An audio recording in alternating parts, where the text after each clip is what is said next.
Pindah kiri kanan di sini. Ya, ya. Oke. Udah bisa dimulai ini? Bismillahirrahmanirrahim. Assalamualaikum warahmatullahi wabarakatuh. Selamat datang Bapak Ibu di pembelajaran tentang strategi pembelajaran dan motivasi belajar.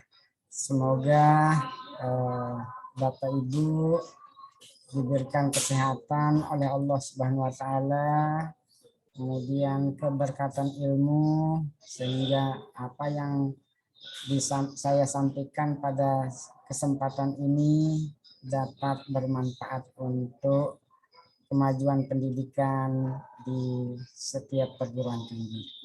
Baik Bapak Ibu sekalian, materi yang saya sampaikan pada hari ini adalah tentang strategi pembelajaran dan motivasi belajar.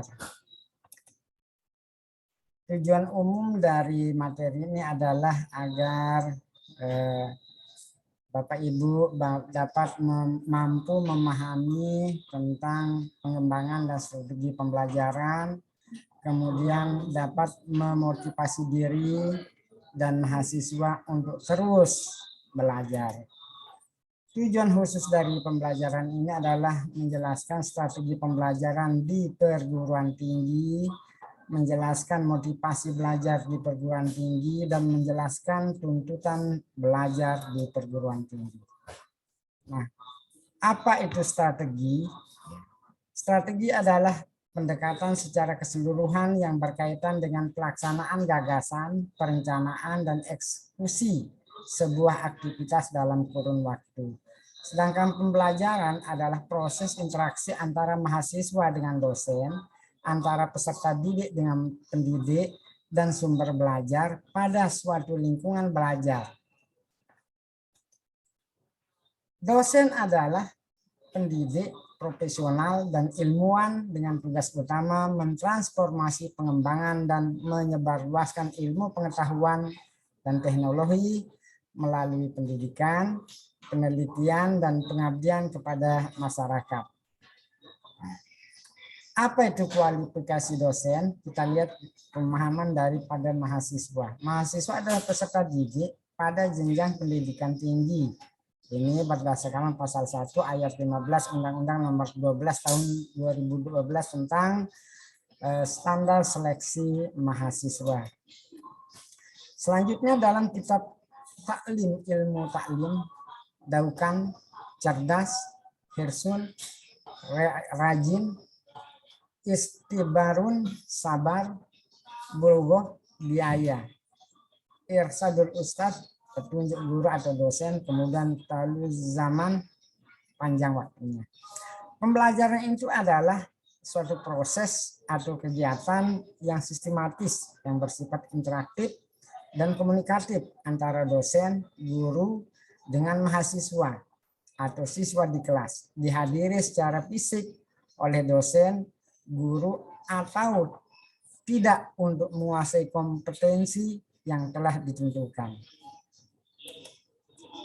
Pembelajaran juga diartikan sebagai suatu kegiatan dosen atau guru secara terprogram dalam desain institusional untuk membuat mahasiswa atau siswa belajar secara aktif yang menekankan pada penyediaan sumber belajar. Ini menurut pendapat Diniati dan Mujiono 2009 halaman 297. Sedangkan strategi pembelajaran adalah komponen umum dari suatu rangkaian materi dan prosedur pembelajaran yang akan digunakan secara bersama-sama oleh dosen atau guru dan mahasiswa atau siswa selama proses pembelajaran berlangsung. Ini menurut Dick and Cherry 2012, halaman 3. Strategi pembelajaran adalah urutan atau pola perilaku dosen atau guru untuk dapat mengakomodasi semua variabel pembelajaran secara sadar dan sistematis. Ini menurut pendapat Reza.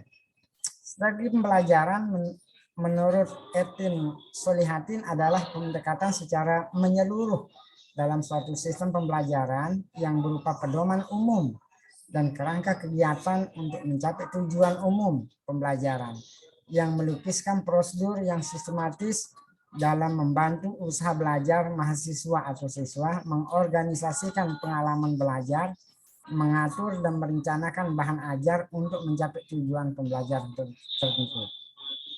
Sedangkan menurut Darmayah 2010 halaman 17 menyatakan strategi pembelajaran adalah merupakan pengorganisasian isi pelajaran, penyampaian pelajaran, dan pengolahan kegiatan pembelajaran dengan menggunakan berbagai sumber belajar yang digunakan oleh dosen atau guru guna menunjang terciptanya proses pembelajaran yang efektif dan efisien. Jadi strategi pembelajaran itu merupakan suatu prosedur pembelajaran dalam membantu usaha belajar mahasiswa atau siswa, mengorganisasikan pengalaman belajar, mengatur dan merencanakan bahan ajar agar tercipta proses pembelajaran yang lebih efektif dan efisien untuk mencapai tujuan belajar. Pentingnya strategi pembelajaran. Pendidikan merupakan sektor yang sangat menentukan kualitas suatu bangsa. Kegagalan pendidikan berimplikasi pada gagalnya suatu bangsa. Keberhasilan pendidikan juga secara otomatis membawa keberhasilan sebuah bangsa. Pada dunia pendidikan, hendaknya memperhatikan unsur pendidikan yang diantaranya peserta didik, pendidik, software, manajemen, sarana dan prasarana, aset yang diperlukan dalam pendidikan adalah sumber daya manusia yang berkualitas. Sumber daya manusia yang berkualitas dapat berupa mahasiswa, siswa, masyarakat, maupun dari pendidik atau dosen. Pentingnya strategi pembelajaran adalah 1. Memberikan rumusan acuan kegiatan pembelajaran, 2. Mencapai tujuan pembelajaran, 3. Menarik minat belajar peserta didik, 4. Memotivasi, mendorong, menggerakkan, membimbing, dan mengarahkan peserta didik. Macam-macam strategi pembelajaran. 1. Strategi pembelajaran inquiry atau yang dikenal dengan SPI, yakni rangkaian kegiatan pembelajaran yang menekankan pada proses berpikir secara kritis dan analitis untuk mencari dan menemukan sendiri jawabannya dari suatu masalah yang ditanyakan. Proses berpikir ini bisa dilakukan melalui tanya jawab antara dosen dan mahasiswa.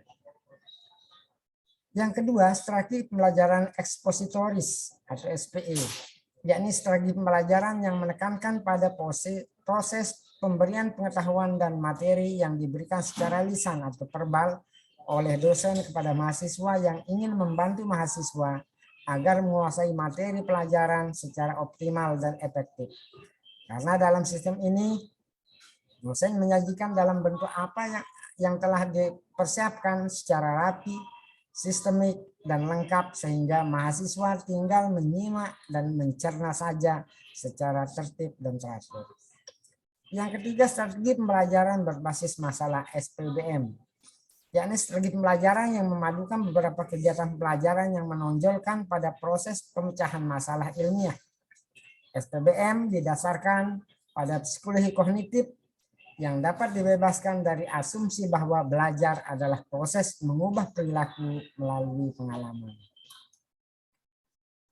Strategi pembelajaran kooperatif yang dikenal dengan istilah SPK, yakni strategi pembelajaran jenis ini termasuk dalam rangkaian kegiatan pembelajaran yang dilakukan oleh mahasiswa dalam kelompok tertentu untuk mencapai rumusan tujuan pembelajaran. Strategi sistem pembelajaran kooperatif menggunakan kelompok kecil atau tim yang terdiri dari 4 sampai 6 orang yang memiliki latar belakang yang berbeda, baik secara akademisi, ras, agama, atau gender. Atau model pembelajaran kelompok adalah rangkaian kegiatan belajar yang dilakukan oleh mahasiswa dalam kelompok-kelompok tertentu untuk mencapai tujuan pembelajaran yang telah dirumuskan. Sistem penilaian dilakukan terhadap kelompok akan memperoleh penghargaan, reward, jika kelompok tersebut menunjukkan prestasi yang dipersyaratkan. Strategi pembelajaran meningkatkan keterampilan berpikir (SPPKB). Yakni strategi ini diterapkan untuk mengutamakan kemampuan berpikir mahasiswa. Materi yang disajikan dapat berupa membimbing mahasiswa melalui proses menemukan konsep diri yang harus dikuasai oleh mahasiswa dengan cara terus-menerus melalui proses dialog dan menggunakan pengalaman mahasiswa. Agar strategi pembelajaran yang diterapkan oleh para dosen dapat berjalan maksimal, pentingnya pihak lembaga pendidikan meningkatkan sarana dan prasarana yang ada di sekolah seperti mengembangkan perpustakaan, renovasi kelas, hingga memberikan pelatihan kepada dosen atau pendidik. Karakteristik proses pembelajaran yaitu bisa dilihat interaktif, inspiratif, menyenangkan, menantang, memotivasi peserta didik untuk aktif, memberikan ruang yang cukup bagi prakarsa, kreatif, dan kemandirian sesuai dengan bakat, minat, dan perkembangan fisik serta psikologi peserta didik. Pembelajaran adalah proses interaksi antara peserta didik dengan pendidik dan sumber belajar pada suatu lingkungan belajar. Pendekatan pembelajaran adalah orientasi arah pandang atau suatu pandang pendidik dan peserta didik terhadap pembelajaran untuk mencapai tujuan pembelajaran. Contoh, pendidik memandang bahwa dalam pembelajaran peserta didik harus kooperatif, maka muncullah pendekatan kooperatif. Model pembelajaran adalah proses belajar atau gambaran pelajaran peserta didik dari awal sampai akhir. Pembelajaran yang ditandai dengan langkah-langkah spesifikasi atau sintaks. Contohnya model pembelajaran kooperatif. Strategi pembelajaran adalah rencana kegiatan yang disusun agar tujuan tercapai secara efektif dan efisien. Metode pembelajaran adalah cara pendidik menyampaikan atau memfasilitasi peserta didik untuk memperoleh pengetahuan dan atau keterampilan tertentu atau cara yang digunakan untuk mengimplementasikan rencana dalam bentuk kegiatan nyata, contohnya pengamatan, eksperimen, dan caranya. Teknik pembelajaran adalah cara pendidik menyampaikan suatu atau memfasilitasi peserta didik untuk memperoleh pengetahuan dan atau keterampilan tertentu melalui metode pembelajaran tertentu. Cara yang digunakan untuk mengimplementasikan suatu metode, contohnya teknik presentasi pada kelompok dalam metode presentasi. Teknik pembelajaran adalah gaya mengajar pendidik yang khas dalam melaksanakan metode atau teknik tersebut. Contohnya, siang hari guru mengajar dengan ceramah yang penuh humor.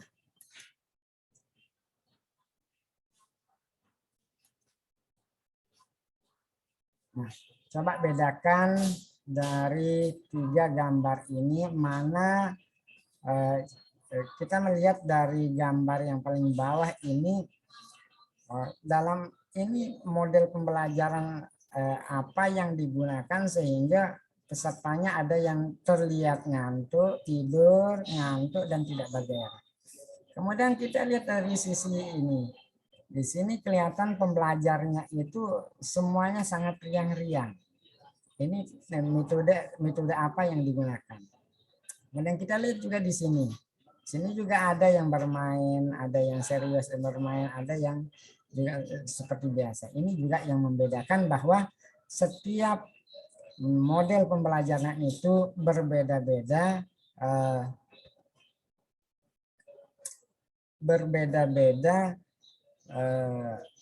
antusiasme daripada pembelajar itu sendiri. Nah, oleh sebab itu perlu kita melakukan pemilihan model-model pembelajaran yang tepat disesuaikan dengan situasi dan kondisi pada saat pembelajaran itu kita lakukan.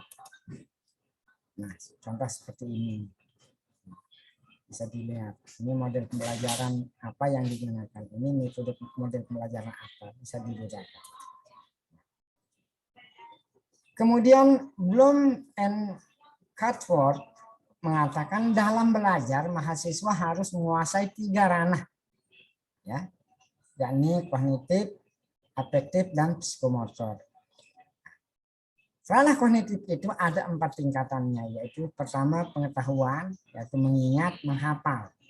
Pemahaman, menginterpretasikan, aplikasi, menggunakan konsep untuk memecahkan suatu masalah.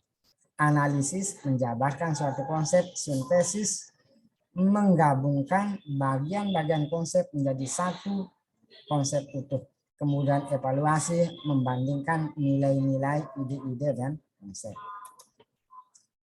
Kemudian psikomotor, ada 5 tingkatan. Yang pertama meniru, menentukan gerak, kemudian suara, dan sebagainya.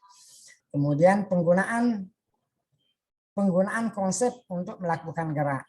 Kemudian ketiga, ketepatan melakukan gerak dengan benar. Keempat, perangkaian atau melakukan beberapa gerakan sekaligus dengan benar. Kemudian yang kelima terakhir, naturalisasi, yaitu melakukan gerakan secara wajar. Kemudian belum juga mengatakan tentang penilaian yang bersifat afektif, ada 5 tingkatan, yaitu pengenalan, ingin menerima, sadar adanya sesuatu. Kemudian merespon, aktif berpartisipasi. Kemudian penghargaan, meniru nilai-nilai setia. Kemudian pengorganisasian, menghubungkan nilai yang dipercaya. Kemudian pengamalan menjadi nilai-nilai sebagai bagian pola hidup. Selanjutnya motivasi belajar di perguruan tinggi. Pengertian motivasi berasal dari mover, artinya menggerakkan. Kemudian kondisi yang menimbulkan perilaku, mengarahkan perilaku, mempertahankan intensitas perilaku.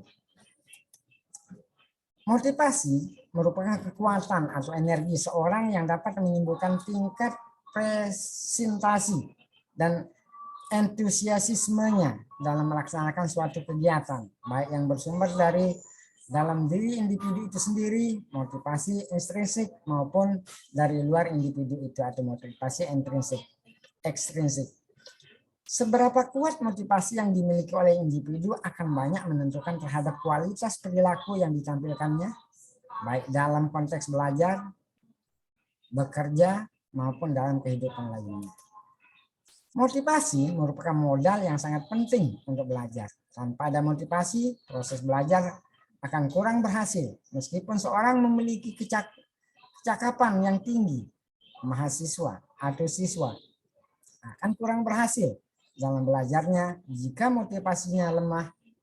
Ini menurut Dedi Supriyadi 2005. Motivasi juga dipandang sebagai dorongan mental yang menyebut kekuatan mental yang mendorong terjadinya belajar tersebut sebagai motivasi belajar menurut Dimyati 2009.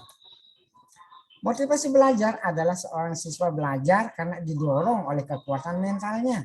Artinya kekuatan mental itu berupa keinginan, perhatian, kemauan, atau cita-cita. Pendapat Mujiono 2009. Motivasi belajar juga menurut Hamzah B. Yuno 2008 menyatakan adalah dorongan internal dan eksternal pada siswa-siswi yang sedang belajar untuk mengadakan perubahan tingkah laku pada umumnya dengan beberapa indikator atau unsur yang mendukung. Secara keseluruhan motivasi itu bisa kita artikan sebagai suatu dorongan internal dan eksternal pada siswa-siswa yang memberikan semangat, perhatian, kemauan, keinginan, dan cita-cita untuk belajar guna untuk mencapai tujuan yang diinginkan.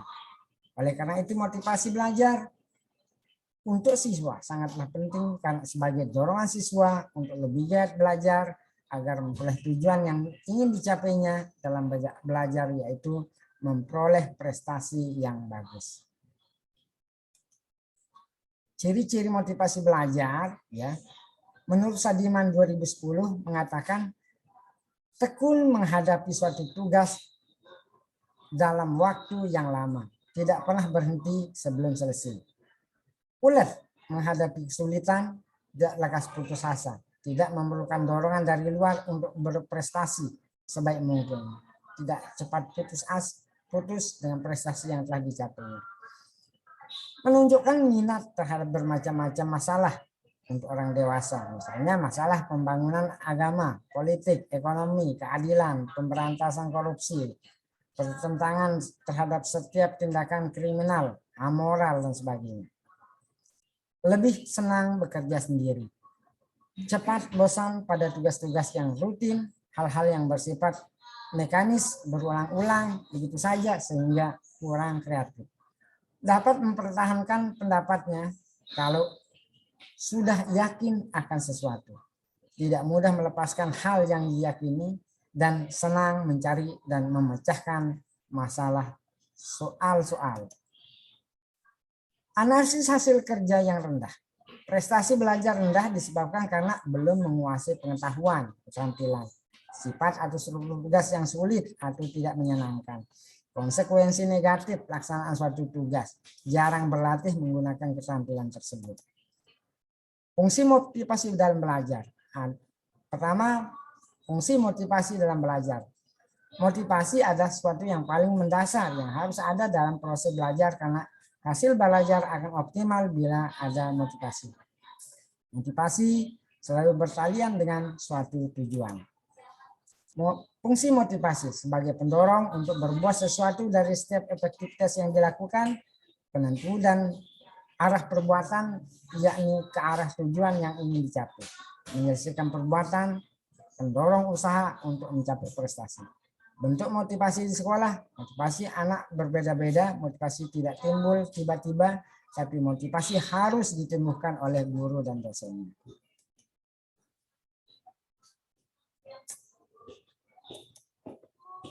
Cara menumbuhkan motivasi belajar terhadap siswa, antara lain satu, memberi angka. Guru dalam hal ini memerlukan unsur objektivitas dalam memberi nilai, yang hendaknya angka tersebut mencerminkan aspek kognitif, afektif, dan psikomotor. Kemudian memberi hadiah. Hadiah akan sangat menarik siswa sebagai motivasi dalam melakukan suatu pekerjaan. Hadiah sebagai penguat terhadap motivasi belajar siswa. Kompetisi, baik kompetensi individu maupun kelompok digunakan untuk merangsang dan menguatkan motivasi belajar individu. Juara kelas, kelompok, lomba-lomba. Ego involvement, menumbuhkan kesadaran dalam diri mahasiswa agar merasakan pentingnya tugas sekolah dan menerimanya sebagai suatu tantangan, sehingga mahasiswa berusaha bekerja keras mengerjakan tugas dengan harga dirinya sebagai jaminan.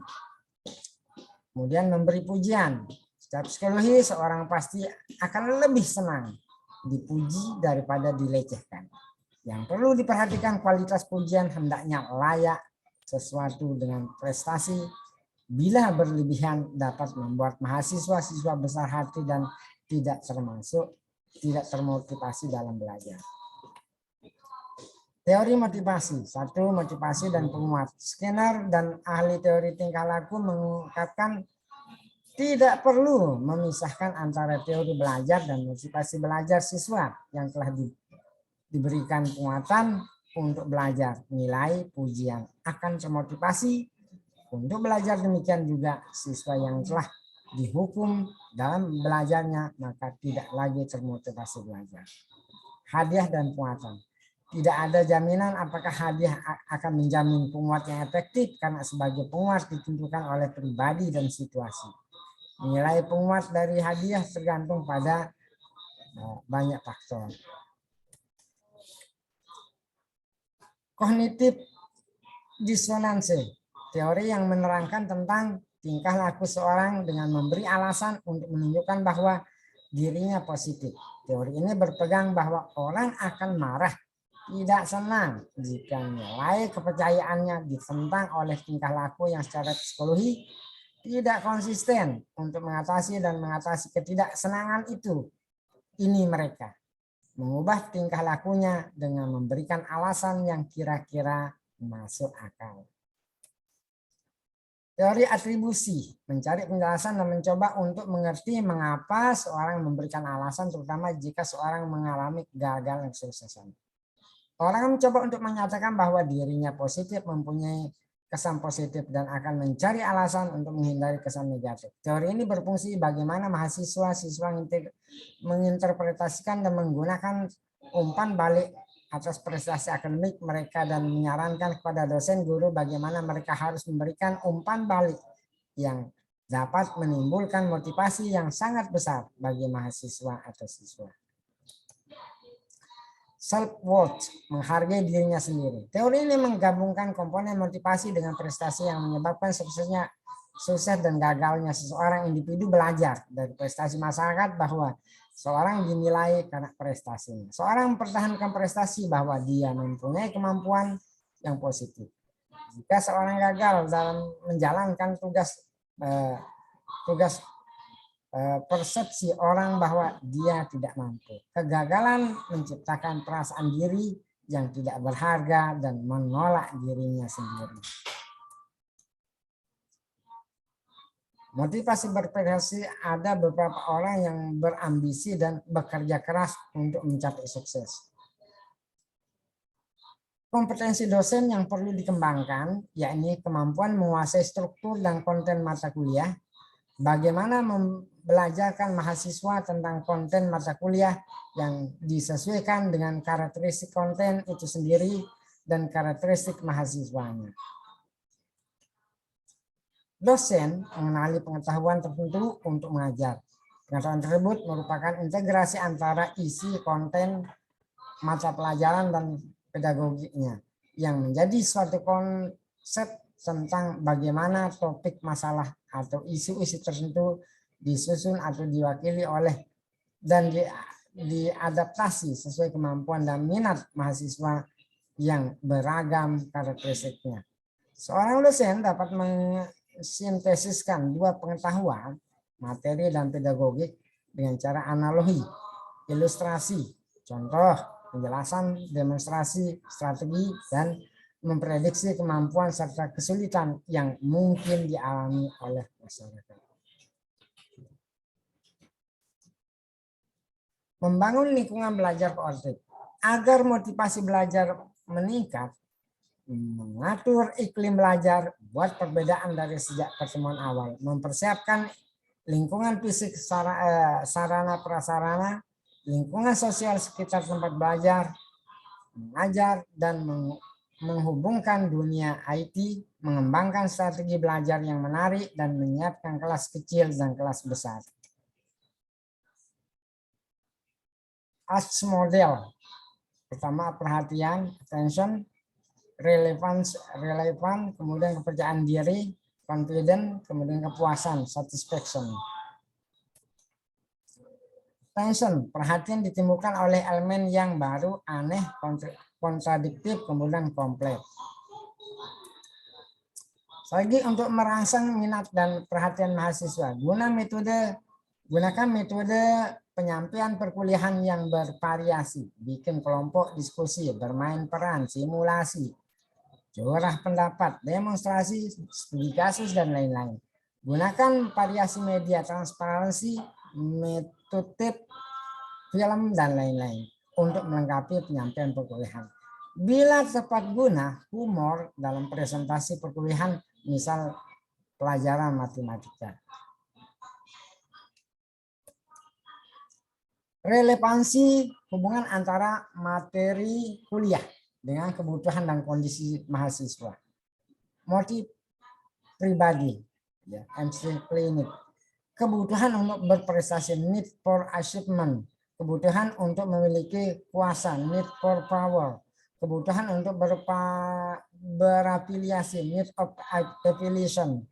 Kemudian motif instrumental, bahwa keberhasilan dalam suatu tegas adalah langkah untuk mencapai keberhasilan lebih lanjut. Nilai kultural, apabila tujuan yang ingin dicapai sesuai dengan nilai yang dianut oleh mahasiswa dan kelompok. Strategi untuk menunjukkan relevansi perkuliahan, sampai apa kemampuan mahasiswa setelah mempelajari kuliah tersebut. Berarti perlu menjelaskan tujuan instruksional, menjelaskan manfaat, pengetahuan, keterampilan yang akan dipelajari yang berkaitan dengan pekerjaan lulusan nanti. Berikan contoh latihan atau tes yang langsung berhubungan dengan profesi tertentu. Kepercayaan diri, confidence. Strategi untuk meningkatkan kepercayaan diri, confidence. Memperbanyak pengalaman berhasil mahasiswa, urutan materi dari mudah ke sukar.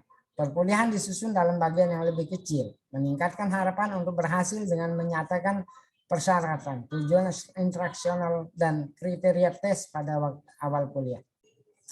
Memungkinkan kontrol keberhasilan di tangan mahasiswa, adanya kontrak perkuliahan. Satisfaction. Strategi untuk peningkatan kepuasan menggunakan pujian secara verbal dan umpan balik yang informatif, bukan ancaman atau sejenisnya. Berikan kesempatan mahasiswa segera mempraktekkan pengetahuan yang dipelajarinya. Minta mahasiswa membantu teman yang belum berhasil menguasai suatu keterampilan atau pengetahuan. Pengetahuan dan pembangunan motivasi adalah expertise, empathy, enthusiasm, clarity, culture, responsiveness, budaya, tanggung jawab. Penutup, simpulan internal, keterampilan, motivasi, perhatian, ingatan, lupa, retensi, transfer. Eksternalnya kondisi belajar, tujuan belajar, pemberian umpan balik. Simpulan, motivasi disesuaikan dengan kondisi, bidang, dan tingkat kesulitan yang dihadapi peserta didik, kemampuannya yang dimiliki, dan tujuan yang akan dicapai. Tuntutan belajar di perguruan tinggi. Prinsip belajar sepanjang hayat, berpendidikan tinggi setinggi-tingginya untuk memaksimalkan pengembangan potensi diri guna kualitas pengabdiannya kepada Tuhan. Pendidikan di perguruan tinggi melibatkan suatu perpindahan menuju struktur sekolah yang lebih besar, lebih impersonal, lebih heterogen, serta bertambahnya tekanan untuk mencapai prestasi, untuk kerja, dan nilai-nilai yang baik.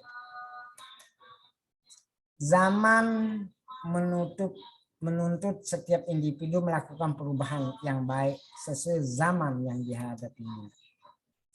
3 kegiatan utama di perguruan tinggi yaitu pendidikan, pengajaran, penelitian, dan pengabdian. Menuntut kemampuan berpikir bebas, kreatif, dan inovatif. Menuntut kemampuan berkarya dan mengabdi. Menuntut karakter individu yang unggul secara intelektualitas, emosional, dan spiritual. Mahasiswa dituntut untuk memiliki kekuatan kehendak, the power of will, memiliki persistensi atau ketekunan, kemudian memiliki keinginan, desire, untuk menjadi suatu kenyataan, Peterson and Seligman. Sukses dalam belajar. Sukses dalam belajar bila tujuan belajar tercapai, yaitu learning to know, learning to be, learning to do, learning to live, kemudian learning together. Kiat-kiat sukses.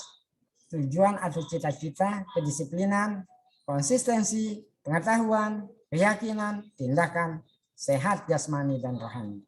Penutup, simpulan pendidikan sepanjang hayat untuk terus mengembangkan kematangan diri dan memaksimalkan pengabdian kepada Tuhan Yang Maha Esa.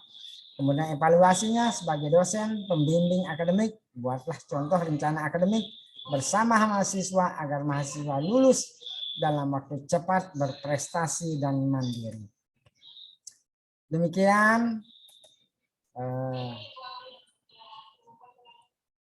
presentasi saya, mudah-mudahan bermanfaat untuk semua dan dapat dijadikan sebagai pedoman dalam kegiatan-kegiatan berikutnya. Demikian, billahi taufiq wal hidayah. Assalamualaikum warahmatullahi wabarakatuh.